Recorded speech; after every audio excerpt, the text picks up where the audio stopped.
Okay, what we're going to do today is we're going to fix the power door lock actuator for my 2001 Ford F250. First, I'd like to give a special thanks to the guys at FordTrucks.com, especially Cal's C, who started this thread on fixing this actuators. As you can see, hit the door locks, the door lock does not open, just barely moves. So what we're going to do is we're going to take that out and we're going to fix it. The first thing we're going to have to do is take off this door panel. I'm going to remove this. There's a screw under here. I'm going to remove this light. There's a screw under there. I'm going to have to take off those 3 torque screws. And this comes off. Just pop the front off. Pull that out. Undo those power connectors. And then take it off. And I'm going to do that right now. Okay, I've taken those 2 screws out. That one was right there. This one, when you remove that little lens cover, it was right there. You can see the little hole where it came out. Also gonna have to remove this little plastic piece that goes on this mirror. You know, it just pops right off.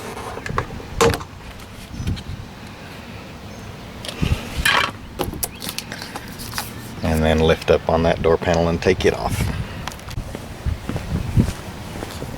There's the door panel removed. You can see these little plastic molded pieces where it just slides down on that. It's real easy to just lift that off of there. And there it is, having been removed. That's the little light that's inside that lens. I got to just twist that and pull that off of there. So when you pull that off, just be sure and don't just jerk it right straight off. Just let it sit there and then reach down there and twist that off. On this interior lining, I made these little marks here just to be sure and put that back where it goes. Probably not real crucial, but I did it anyways. When I started to take off this interior lining, I saw that it was caught in behind that speaker, so I had to loosen up that speaker. You may or may not have to do that, and then just peel this lining off. It sticks there. It's got some adhesive on the back of it. Just peel that off and set it aside somewhere where it'll lay flat so it don't fold up on itself. Okay, here it is with that inside cover removed. I'm gonna try to get inside there and let you see what that actuator actually looks like inside the doors, if we can see that at all. Let's see. Don't know for sure if you can make that out. That is the actuator right there.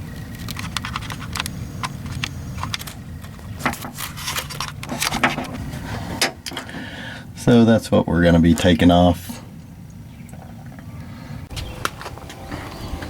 Okay, I've taken off the torque screws for the door hinge. Looks like I am going to have to take off the door handle, which there's a screw right there. It was an 11 millimeter screw. Had to take that off, and then there's another one there on the inside.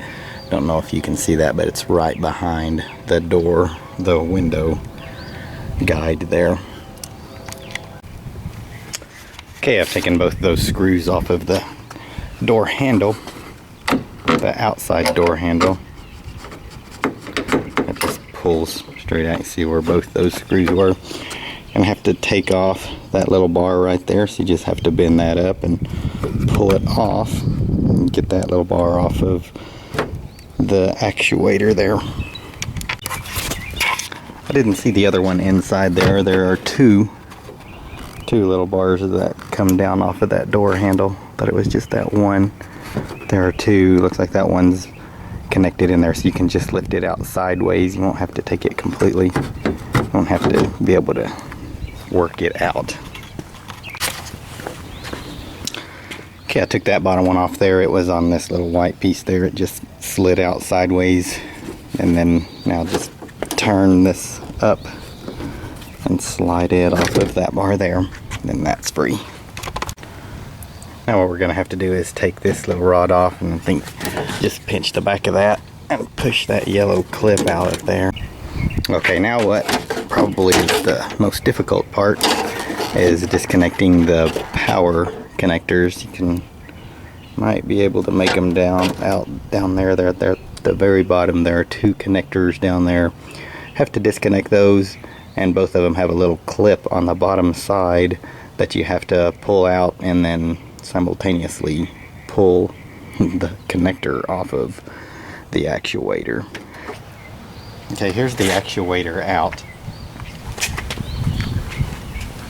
It's kind of a pain getting out. There was a little plastic piece holding it on, and it had a little gray piece going through this hole. You just had to push real hard from the backside to push that through. Also, the door lock little bar was on this. Just flip that up and pull the bar right out while it's on the inside of there. And now I'll just have to take this off and get after it. On this actuator, there's this little plastic piece that comes there. You just lift up on that with a screwdriver and you'll be able to just pull that out. On the back side of it, there's that little bar that goes into that little plastic piece. That's what actually works the door locks.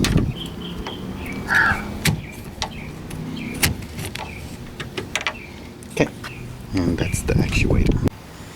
Okay, this is the actuator. You're gonna have to break these are little plastic pieces that go all the way through, and then they mushroom out at the top. Just insert your screwdriver in there and pry them apart, and they'll break.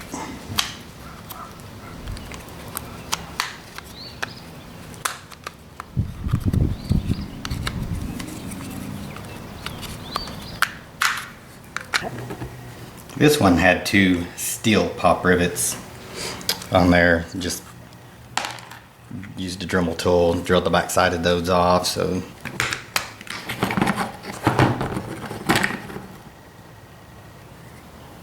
open that up. This is the motor.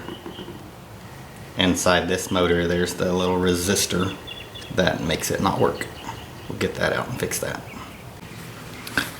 This is the end you need to take off. Just be sure when you take it off, put that little mark there so you know how it goes back on, so you get it back on correctly. On this little motor, there are these 2 little steel tabs right there and right there. Just need to bend those tabs up, be able to take the end off of it. I couldn't bend those tabs out, so I just used that Dremel tool again. Just dremeled a little spot there where the tabs were bent in, holding this plastic piece in. So just did that now.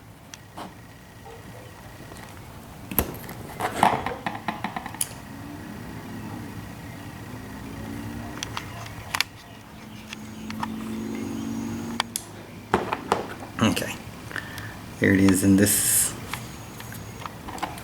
little piece right there. This little piece here is the little resistor that you gotta take out.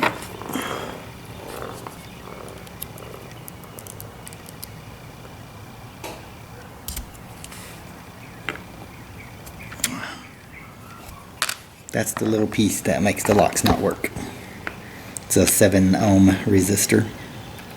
I guess it just wears out and not let that electricity through to open the doors. Okay, this is the little resistor that came out of this little area right there. It connected these 2 copper pieces. They said you can either wrap that in foil or use another little copper piece, a little piece of copper, cut that about the same size. I'm gonna stick it just in right there.